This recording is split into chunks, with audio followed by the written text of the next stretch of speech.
website is dynamicsmma.com. This is where it starts off with the striking. Now I'd like to introduce the first instructor I ever had on the ground, Rickson Gracie Jiu-Jitsu Academy. In my opinion, the best instructor on the face of the earth. And I don't say that because he's here. It's true, and I can honestly say that Henry Akins as an instructor, he's the only instructor I've ever come across in which every single element of jiu-jitsu he's taught to me is still in my game. There's absolutely nothing I've discarded. So again, my first instructor, it's a pleasure for me to bring him here, Henry Akins.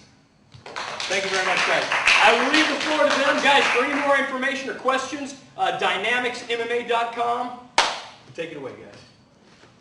Hey guys, I'm going to start. I grew up in the Netherlands and being around by kickboxing, and that's how I started. But already soon I fell in love with all the other martial arts. And then I discovered jiu-jitsu, fell in love with jiu-jitsu, started traveling, and that's how I met Henry. And then Henry became my jiu-jitsu instructor. And I'm still practicing, still learning. But there's some elements I think that my background I can help with, because jiu-jitsu is great on the ground, but sometimes it's hard to get there. And even in professional fighters, sometimes you see that they get in trouble closing the distance, taking the fight to the ground. And even some great wrestlers, they have great takedowns, but they don't know how to translate that when they're striking a fight. And that's something I want to show, some little things. It's not really technique, it's more concept, and it all starts with distance control. If I'm in a fight and I want to take the fight to the ground, let's go from this angle. I have to approach an opponent who is ready to maybe punch me in the face or kick or knee or whatever, and I don't want to just step into him and maybe get hit and hurt. So it all starts with distance control. Distance control is movement. So I always start moving. I just start moving. When I move back, he maybe feels an opportunity to strike, and when I move in, maybe he feels pressure. But I always start moving. From here, I can maybe set him up, and if I time it right, I can come in and close the distance. Now, if I start moving, one thing that's very important is contact. At one point, I want to make contact. But even when I make contact, he can still keep his hands on the inside and maybe push me off or keep me away or strike or whatever. So from here, if I just start grappling, I'm still in a lot of danger.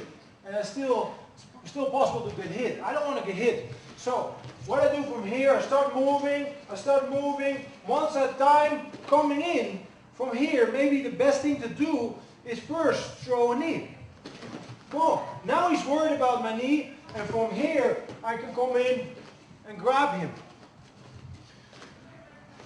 What I don't want to do is come in and start swinging, because if I'm dealing with a boxer, I don't want to box with a boxer. I don't want to get hit. I don't want to get caught in an exchange.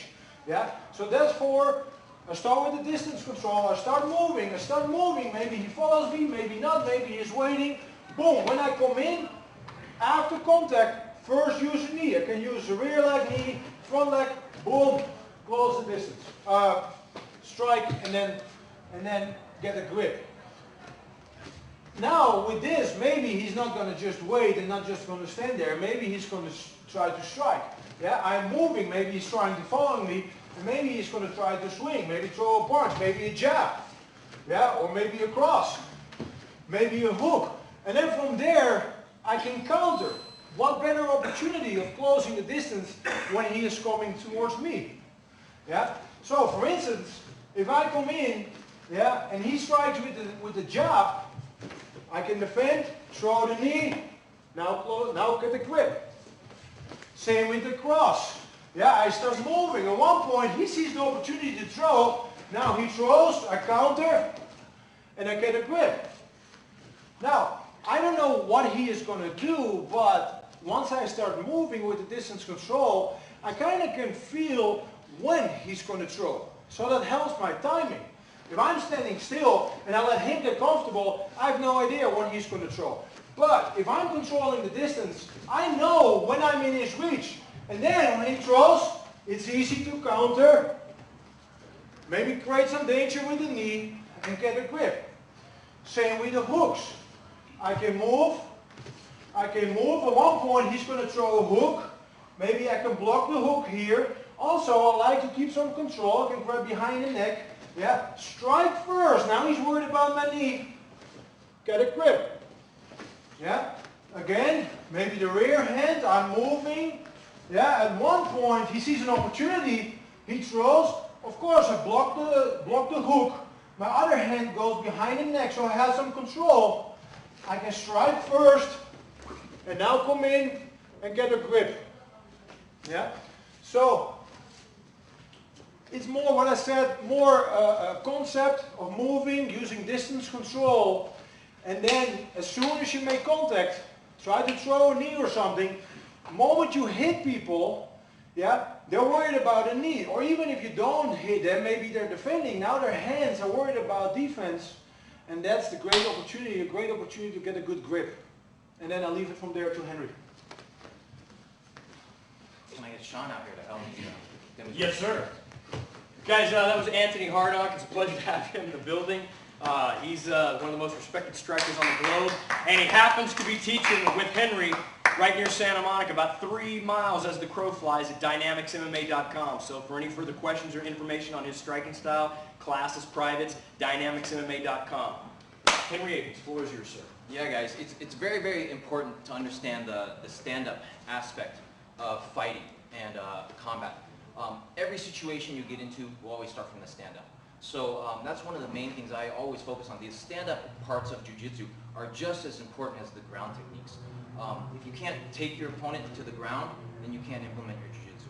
Okay, so just the idea, the concept of knowing how to close the distance and clinch safely is very, very important so that you don't take a hit, because one hit, one punch, maybe it doesn't knock you out, but it can change the whole fight. If you get hit in the nose, if you get hit in the jaw, maybe you're dizzy. You get hit in the nose, you break your nose, it makes it hard to breathe.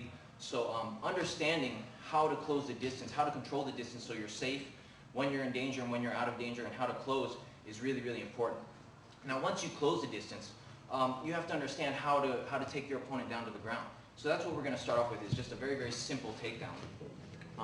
And the takedown we're going to go for is just from a regular clinch. So me and Sean are pummeled in. Normally, guys are always trying to pummel in and get 2 hands inside. Now if I get double underhooks, I have a lot of control of his posture, I have a lot of control, so I have the advantage in that situation with double unders. Okay? But a lot of times it's a big struggle. It's a big struggle to get both arms inside. So once I'm here, now what we're going to do is just a very, very simple takedown. Okay? So first thing I want to do is I want to glue his arm to my body. So my hand is going to be here. I'm gluing his elbow to my chest so it's hard for him to pull his arm away. Now what I'm going to do is my hand comes underneath, and I'm just going to put my hand here blocking his knee. Okay? So even if he's got control of my hand here, what I'm going to do is I'm just going to turn my thumb down so it bends. Right? So I'm going to turn my thumb down, and I'm just going to put my hand here on the outside of his knee.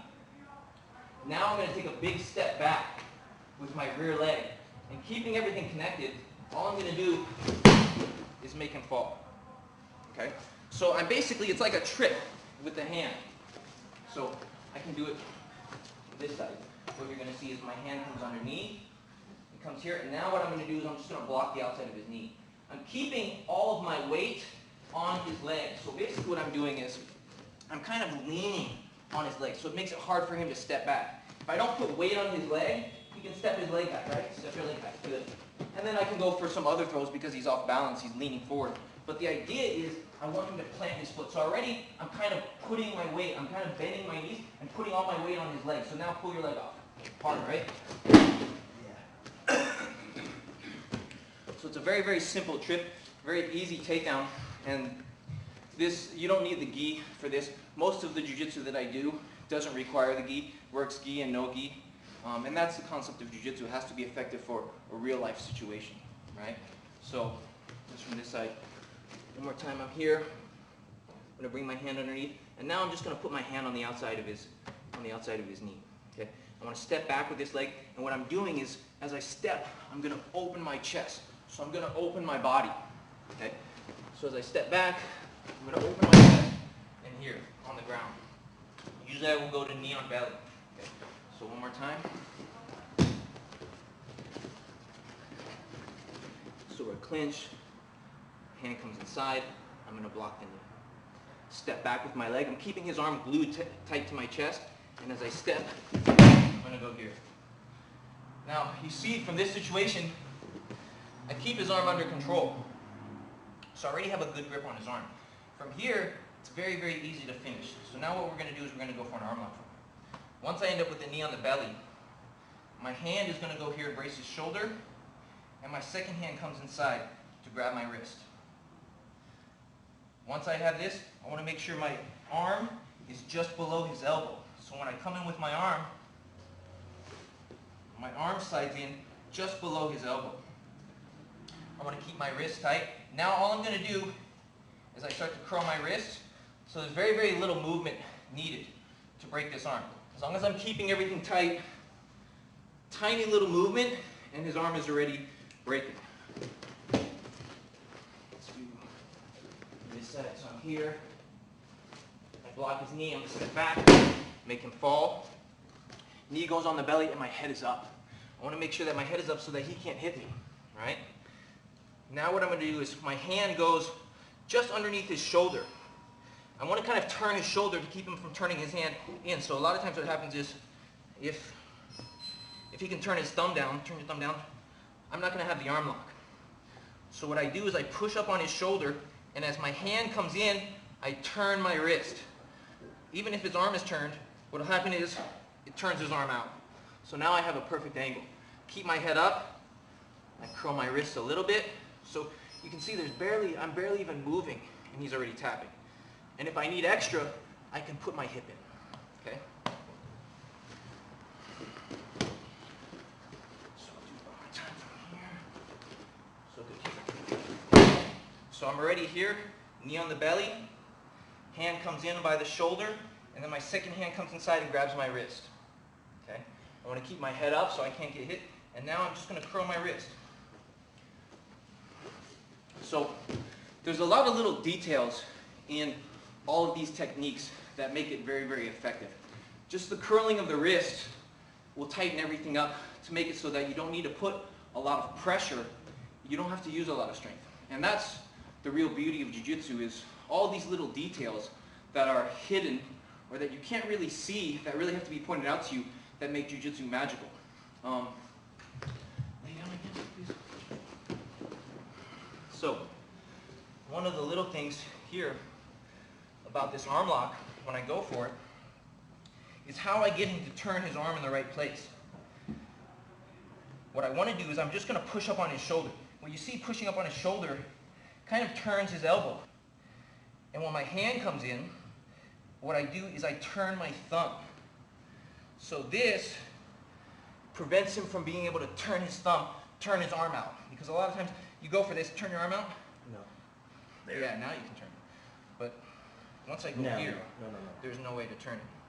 So what these little things do is, one, it reduces the amount of strength that you have to use for the technique, and also it makes it very difficult for him to defend or counter the technique once you start to apply it. And those things are all very important, because when you go for something, you don't want to waste your energy going for something and then losing it, right?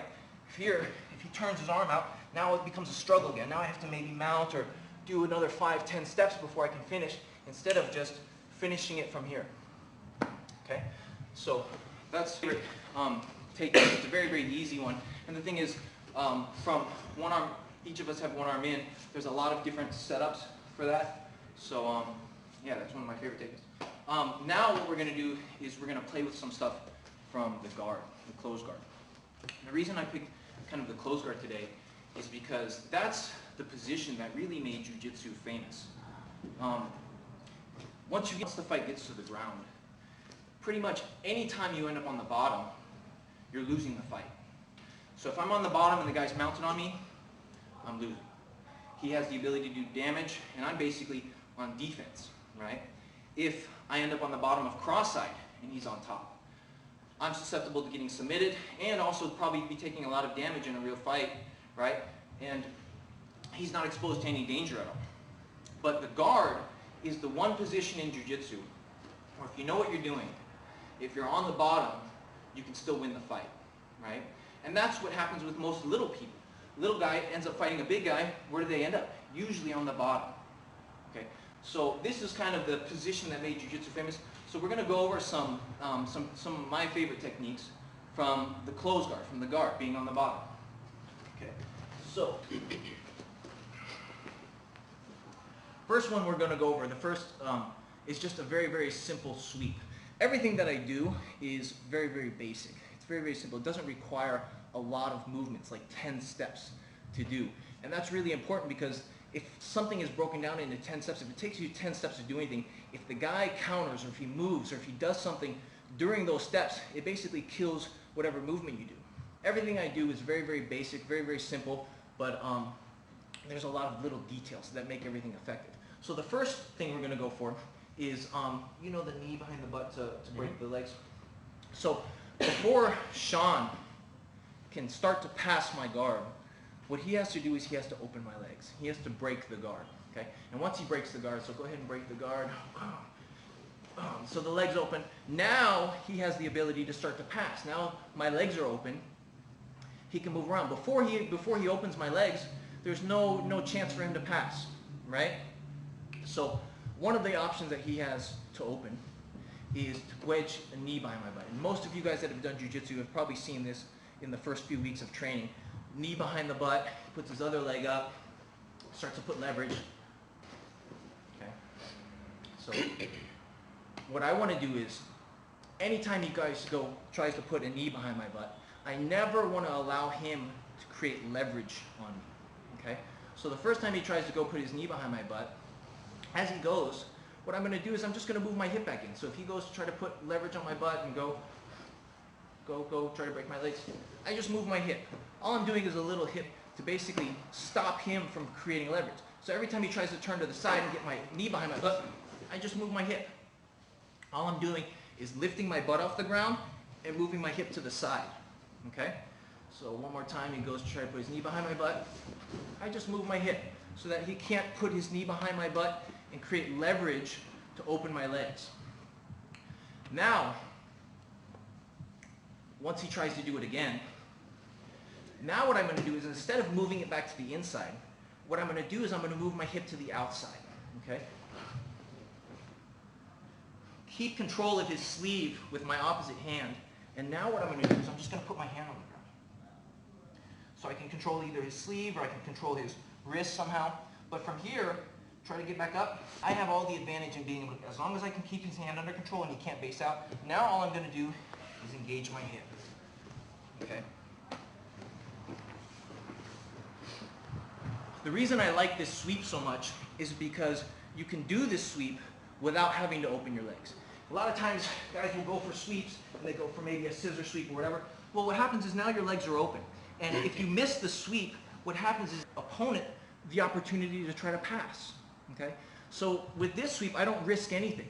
With this sweep, I don't have to open my legs. I don't have to give him that first step that he needs to be able to pass my guard. Right? So there's a lot of strategy, a lot of philosophy, and a lot of concept in all these techniques that we're doing. But the idea is, from here, it's just hip movement, and I don't have to risk anything. If I just move my hip in, he tries to go again. Move my hip in, so I don't give him what he wants. And now when he tries to really put his knee in deep, now what I'm going to do is move my hip to the outside. Okay? I want to keep control of his hand with the opposite hand. So that way he can't base out, because try to get up. Now I'm just going to put my hand on the ground. So if he doesn't have this hand, there's no way he can base. So with sleep, I can control his wrist, or control it here just by pushing into him. Right? If I push my hand into him, he doesn't have any strength. Push his hand in, right? Yeah. And now all I'm going to do is lift my hip to come on top to the mount. Okay? Good.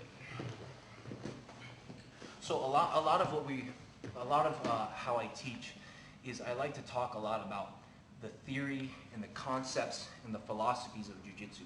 And for you guys as students, for you guys to understand all these theories and concepts, gives you a much better understanding of the art itself. The closed guard is actually a very, very powerful position.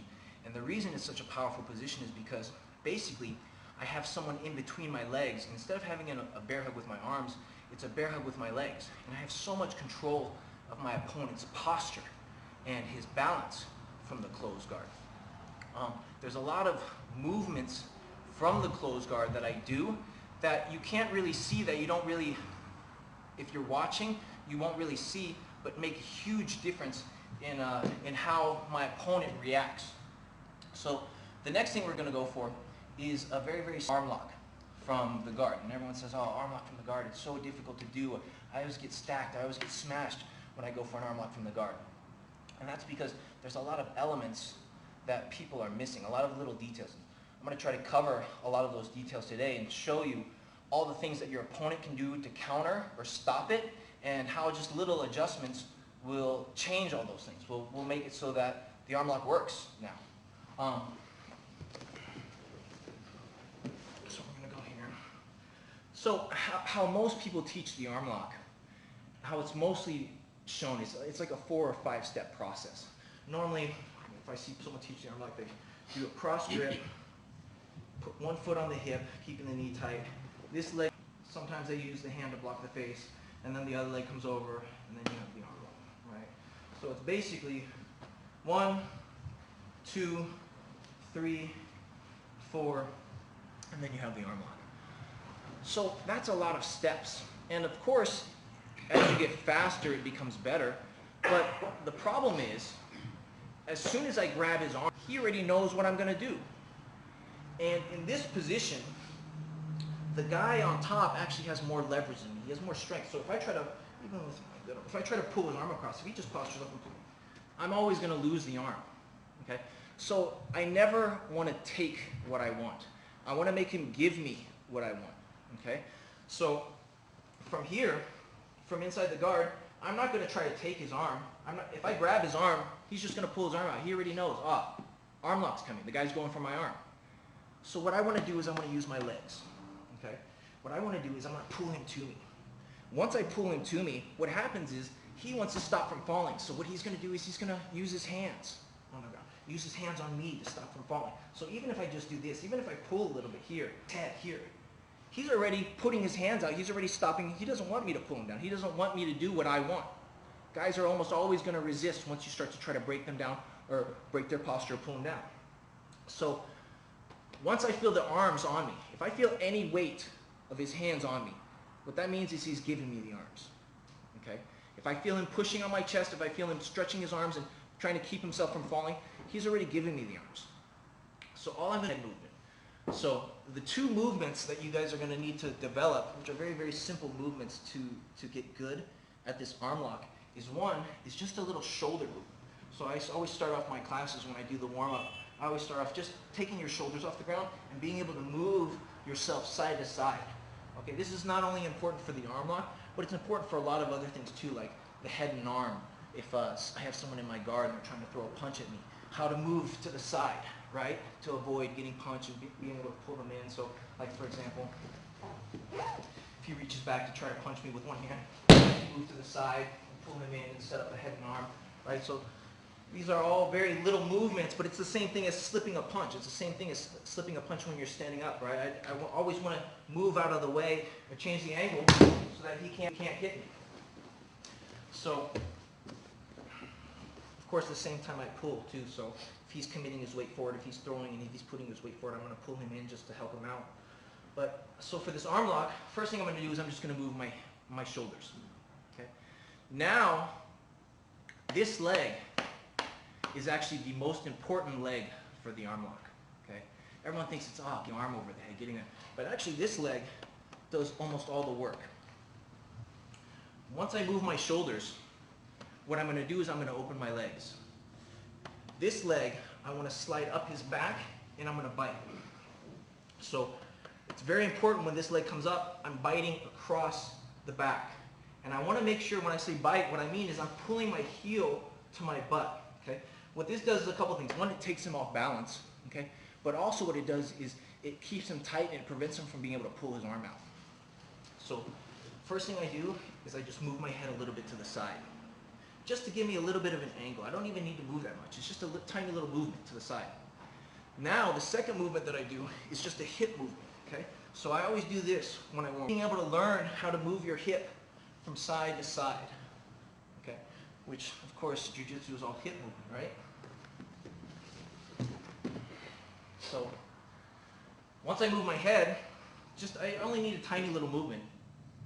Now what happens is this leg, as this leg slides up his back and bites across, my other leg is already coming around. Okay? So all I have to do is pull him in a little bit and feel maybe he's pushing off me. Now here. So this leg bites down, and the same time that this leg comes over. As long as I'm keeping my knees, my heels tight, pull your arm out, Sean. No. Just try. No, it's very difficult for him to arm out if I'm keeping this bite, if I'm tight with my bite. If my legs are not tight, if I'm loose here, pull your arm out. He can pull his elbow out. But as long as my heels are tight, without even breaking his posture, without taking a bounce, try to pull your arm out. Yeah, pull your arm. Nope. So that's without even using my hand. So once I go for the arm lock, this leg, what it all stretches him away a little bit. Okay? So what I want is I want him to be light on his knee. So once I lock the arm lock, now stack me, Sean. No. So the problem with everyone getting stacked all the time is people go for the arm lock and they do this. And of course, if the guy's big and strong, he's going to stack you. And from here, of course, I have options to get out of it. I can roll underneath. I can maybe switch out and go underneath and roll over my shoulder and finish the arm lock. But it becomes very difficult. And the other thing, too, is if punching is involved, I'm going to take a lot of damage. The guy can drop a knee on my face. He can hit me. So I never want to allow the bigger opponent to put weight on me, to be able to put his weight on me. So when I go for the arm move, this leg comes, what I do is I stretch him away a little bit. I keep him away because now, put your weight on me. What I have to do is I have to keep my hip locked. So I do not allow him to break my knee this way. If he breaks my knee, of course, I could try to grab the leg and try to go for a sweep. That problem is if I try to take my leg off the head and go for the sweep, he can sometimes pull his arm out. Then I have to switch and go for something else, which is a waste of energy. I have to waste more of my energy to kind of catch him, to get him. So we want everything we do, when you do something, you want it to work. So, move my hand here. Hold on. And basically, if I hold on to his arm, the reason I'm letting go of his arm is because the arm lock is so tight that if I hold on to his arm will break by the time I have my leg around his head. So I'll just hold on to it real quick. But it's already, before I already put it on, it's already so tight. If I clamp down with my second leg on his arm's already broken. So, and that all has to do with the tightness of the legs. So I move my head. You see, I haven't even put this one down. Once I put bite with this one, and so that movement will develop, of course, as you practice it. But the key is keeping your legs. All the arm lock is all based on the legs. Your legs, what you have to think about is your legs, they say, are 7 to 10 times stronger than your arms.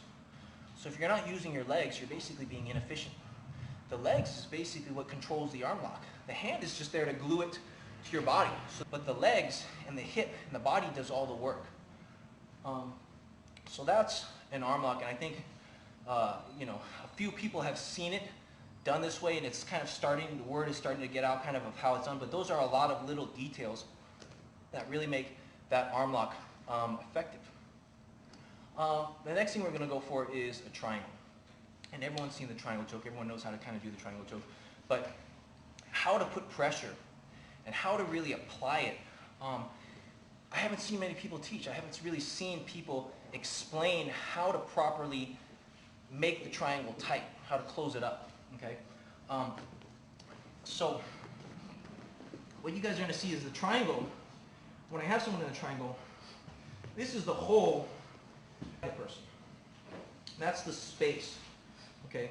The idea for the triangle is I want to close everything up. I want to make that tight. So the idea is I want to start to bite down and I'm going to start to squeeze my knees together, okay? A lot of people say, oh, you got to pull down on the head or you got to lift your hips up. I don't actually like lifting my hips up in the triangle and pulling the head down because one, if he's able to push my elbow and I'm lifting my hips, it helps him get posture. And that's one of the ways he can escape. If I'm lifting my hips, if he's able to get his head up and get posture, I just lost my triangle, okay? So I don't ever kind of lift my hips during the triangle. I don't try to pull the head down and lift my hips. If you do it properly, you can actually finish the triangle without even your hands, okay? And even with his defense. So the idea for the triangle, and I'll show you guys a transition from the arm lock to the triangle, but once I get the triangle, the idea is all I'm going to do is I just start to squeeze my knees together. And what I want to do is I want to bring him to me. So without even my hands, all I'm doing is pinching my knees together, and I kind of curl myself up into a ball. I kind of bring my knees in towards me, okay, to basically finish. Now, a lot of people cross. Even with his arm, wrap your arm around my leg. So what you see is a lot of people defend the triangle like this. Put the arm around. Oh, you're never going to get me now because my arm is on the other side. And then you see guys having to do this to try to pull the arm over, and if I lift my hip up, get your posture. He's already defended my... So as soon as I lift my hip up, it allows him the opportunity to defend. So once I have the triangle here, if I know how to squeeze my knees, he's going to tap. So it's not even any strength. I don't even need to put any strength into it, and I don't need to pull his head. All I'm doing is pinching my knees together. Right? So let's show. I'll just go over a little transition from the arm lock to the triangle. So this is if my legs aren't tight for some reason, or maybe we're going no-gi and things are super slippery and I'm not able to take him off balance, because if I take him off balance, it's almost impossible for him to defend now. With him off balance, he can't really pull his arm out. But let's say I mess up a little bit and he's able to pull his arm out. So now what I'm just going to do is I'm just going to use this leg, and the key is I want to bite across his neck. Okay? You have to adjust your angle. So what I'm going to do is I'm going to stretch this leg as I bite across. Now I have a good angle to finish the triangle. From here, all I'm going to do is I just squeeze my knees together. Even if he's got his arm on this side of my body, if I just squeeze my knees a little bit together, it's going to finish, because as you guys see, once I start to pinch my knees together, this hole disappears. Now there's nothing left, right? So that's the concept for is just being able to squeeze your knees. And like I said, the legs are so powerful, the legs are so strong, it's very difficult for the guy to resist, even with arms, to resist that movement, because of course the legs are so much stronger than the arms. So just tiny little details of very, very basic techniques, but a lot of people make these techniques so complicated, so complex, like, oh, you got to do this step, and then this step, and then this step, and this step to get it to work. And the problem is, if you mess up between any of those steps, you lose whatever you were going for. So that's really the key and the secret to jiu-jitsu, is mastering all the little details. I always tell people the journey from the white belt to the black belt is basically perfecting the basics. All these little hidden details, these little things that make everything work when you go for them, and to make it so that you don't have to use strength, that you don't have to use power, and that they work against anyone, whether the guy's bigger than you or smaller than you, stronger than you or not, that when you go for something, it works. So thank you guys. I want to thank you guys all for participating in the event, and especially thank you everyone that donated to the charity. It's for a great cause. After the charity, we're going to post exactly how much money we were able to raise and what charity it went to. So I also want to thank Sean for hosting it at 2, and everybody that participated. Of course, we had an amazing lineup of black belts that came out and donated their time to come help. And it was hopefully we had a very, very successful event. Hopefully everyone enjoyed it and learned a lot from it. Thanks very much, everybody. Now, before we close up, I'd like to introduce the guy that started one of the biggest brick and mortar retail